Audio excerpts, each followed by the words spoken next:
Hello guys, আজি মোৰ হাজবেণ্ডে ঘৰৰ পিছফালে এই বান পাতিছে। আপোনালোকে চাওকচোন পানীবোৰ কেনেকৈ ফুট বৈ আছে আৰু বান কেনেকৈ দিয়া হয়, মাছ কেনেকৈ লাগিব। আপোনালোকক পিছত মই আকৌ দেখুৱাই থাকি মাছ যেতিয়া ভেটাত পৰিব। এতিয়া চাওক বান কেনেকৈ পাতিছে। মানুহজন গা ইমান ঠিক নহয়, তথাপিও মোৰ কাৰণে যথেষ্ট পানীত তিতি বুৰি মাছ খুৱাবলৈ চেষ্টা কৰিছে।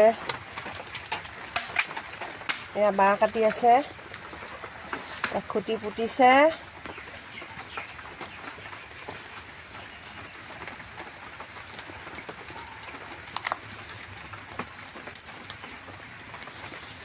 এইফালে দি পানীটো আহে, এইফালে বহুত বোকা হয়। মই ৰাস্তাখিনি যাবলৈ নোৱাৰোঁ কাৰণে আপোনালোকক ভালকৈ দেখুৱাবলৈ নোৱাৰোঁ আৰু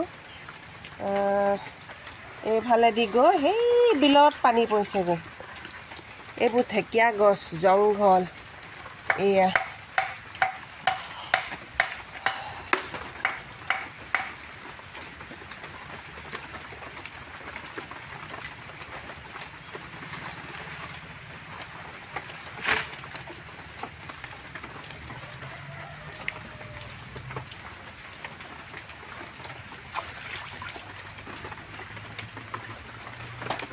আপোনালোকক দেখুৱাইছিলোঁ যে বান কেনেকৈ পাতে।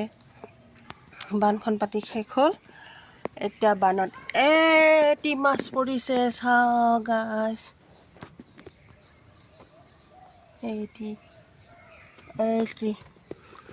এটি মাছ। এতিয়া মই ধৰি লৈ আহিম, আপোনালোকে চাই আহক।